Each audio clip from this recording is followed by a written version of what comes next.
আমাদের চারপাশে ছোট ছোট কিছু আমল রয়েছে যা করলে আল্লাহ তাআলা আমাদের জীবনে অশেষ বরকত দান করেন।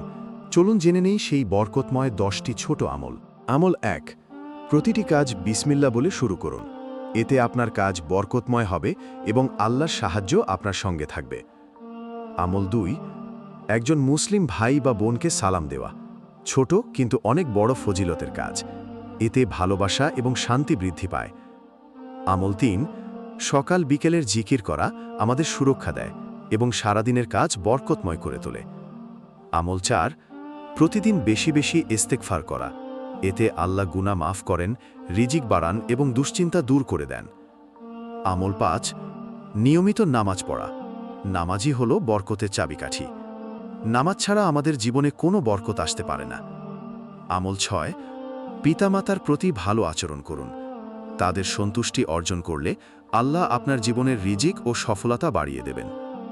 আমল 7, সৎ পথে হালাল উপার্জন করুন। হালাল রিউইগেই জীবনের প্রকৃত বরকত। আমল 8, প্রতিদিন ভোরে ঘুম থেকে ওঠার অভ্যাস করুন। নবীজি সাল্লাল্লাহু আলাইহি ওয়াসাল্লাম বলেছেন, সকালের সময়ে বরকত রয়েছে। আমল 9, আত্মীয় স্বজনের সাথে সম্পর্ক বজায় রাখুন। এতে জীবনের সময় ও রিজিক দুই বাড়ে। আমল 10, সদকা বা দান করুন। আপনার সম্পদ কমবে না, বরং এতে দ্বিগুণ বরকত আসবে।